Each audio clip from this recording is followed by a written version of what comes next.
Hello everybody, my name is CyberGamerX, and welcome back to another Minecraft video.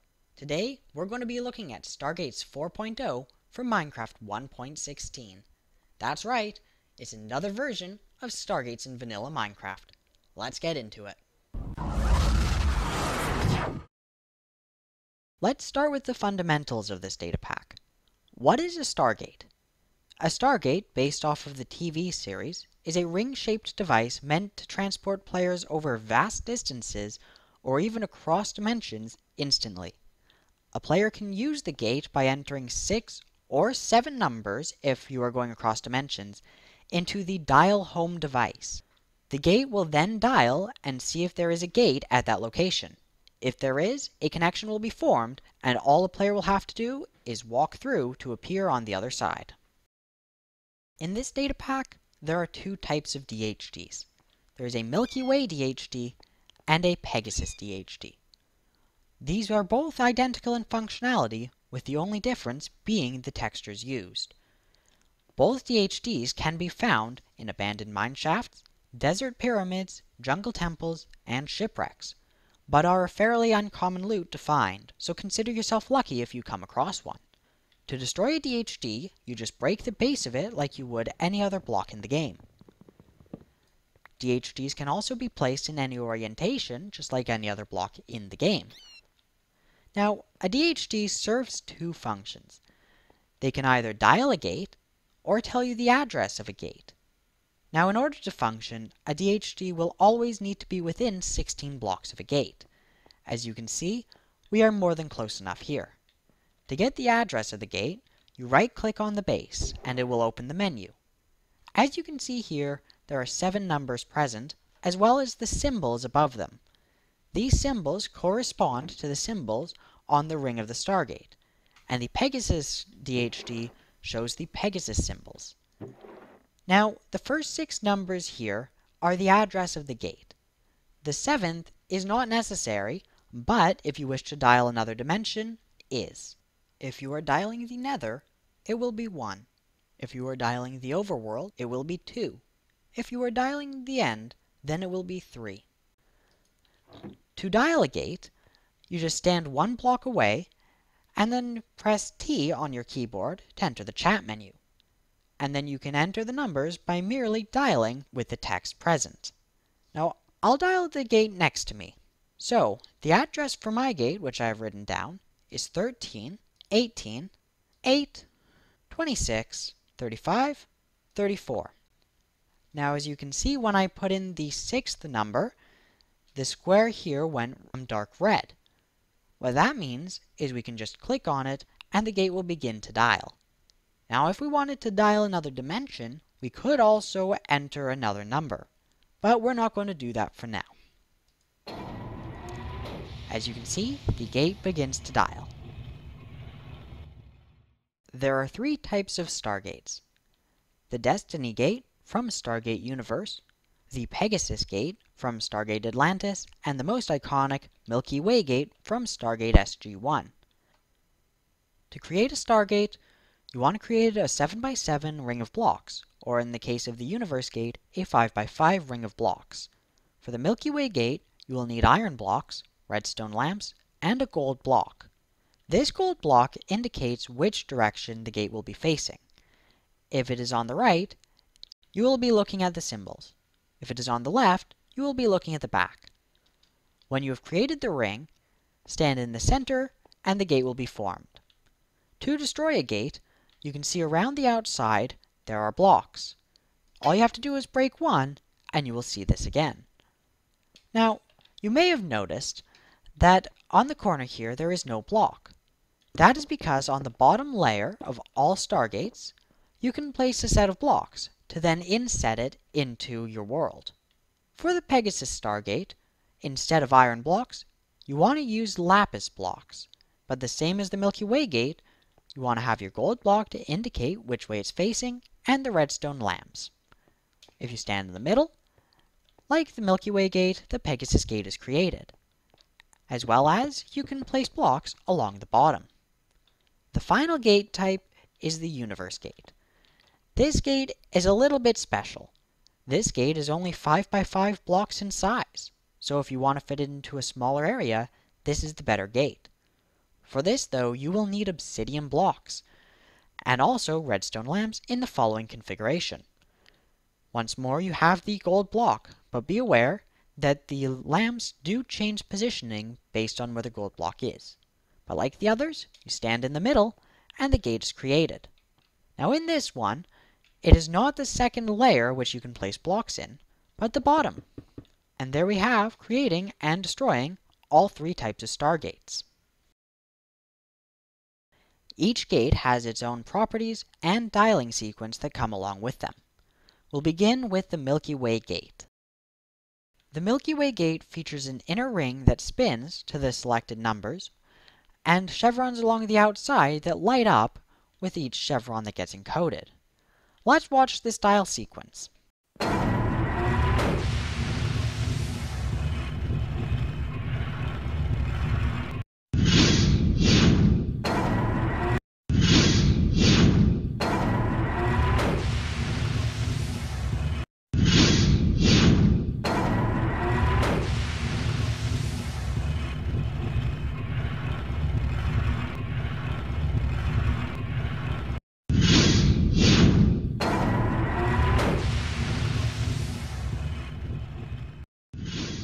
Now in a second here, we'll see the final chevron lock in.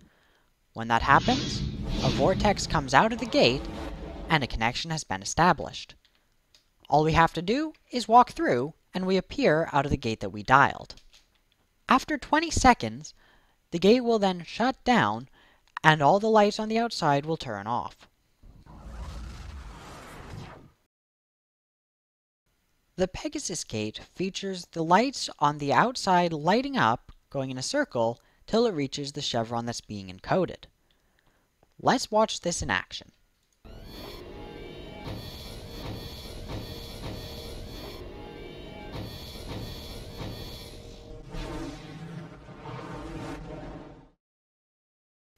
The Pegasus Stargate is the fastest of the 3, but like the other Stargates, the wormhole will close after 20 seconds.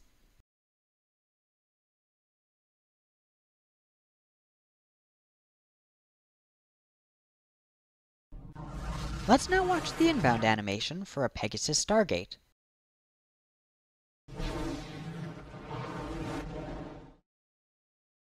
The final type of Stargate is the Destiny Gate. This gate features the entire gate spinning, and then the individual segments lighting up when they reach that position. Let's watch this dial sequence.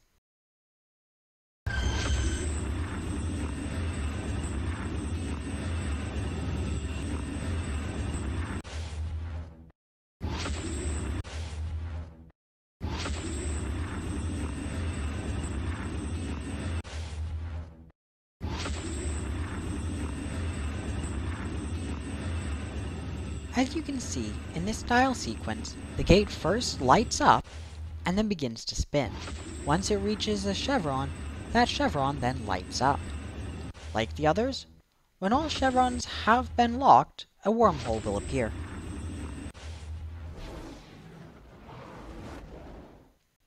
Let's watch what happens when another gate dials this one.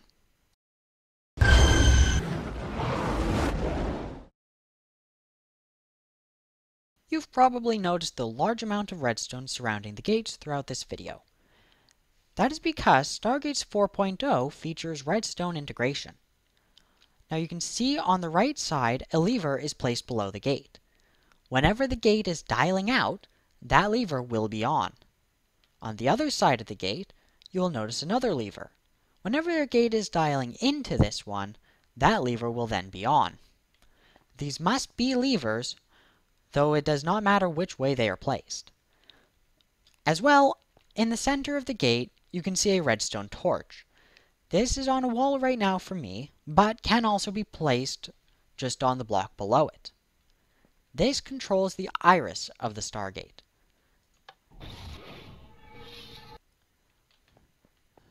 When the redstone torch is active, the iris is closed.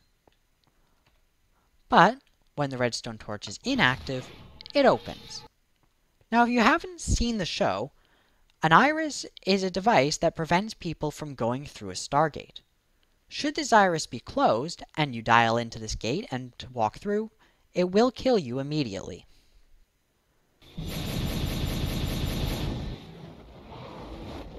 As you saw there, when a Stargate dialed into another one with the closed iris, the vortex did not appear, but the gate still activated. As well, if I should walk through this Stargate, you can see I die as soon as I appear on the other side. The Pegasus Stargate features a similar iris to the Milky Way gate, but this one is more of a force field. Now, as you can see there, the same thing occurs where the event horizon doesn't appear. Now, if I walk through this Stargate, you will see, just like the Milky Way gate, you die. Now, the Universe gate does not feature an iris. However, it does still have the redstone output the same as all the other gates. The final redstone control that is present in this data pack is the DHDs. As you can see, under each DHD is a redstone torch.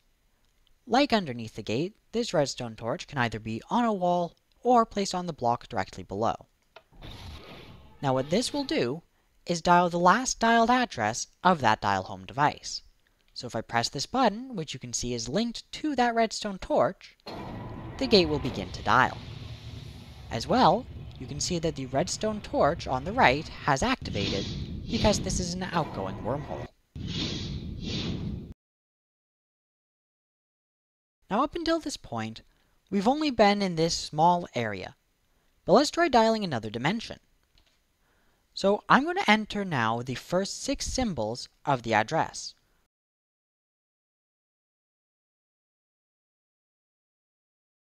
Now, after I've entered the first 6, I'm then going to enter the dimension identifier. In this case, for the Nether, it is 1. Once that is done, we can then press the red square and it will begin dialing. When we step through, you will see that we come out in the Nether.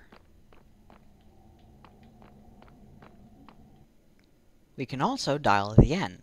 Now, unlike the Nether gate, this time I'm going to enter 3 as my final number.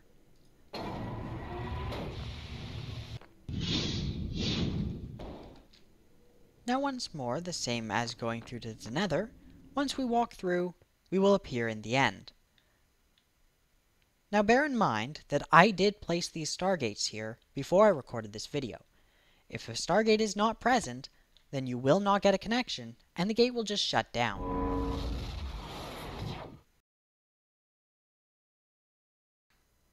To create a new world with Stargates 4.0, you're going to want to start the process of creating a new world. Once there, you can then go to Data Packs and Open Pack Folder. You can see that folder then opens. Take Stargates 4.0.zip and copy it into here. Now if you go back to the game and exit out of the menu and go back in, you will see a data pack appear. You want to then click the arrow and then press Done. The data pack is now loaded. You can then set up all the other things related to your world here, and when you're ready, press Create New World. Stargates 1.14 will now run in this world until you either remove it from that folder or delete the world. Now you also need to install the resource pack, but you do not need to do this for every world. To install a resource pack, you want to go to Options, Resource Packs, and then Open Pack Folder. Like the other folder, you can just drag resources.zip into this one. Then exit out and go back into Resource Packs. You see here resources.zip, Stargates 4.0. You want to click the arrow and press Done.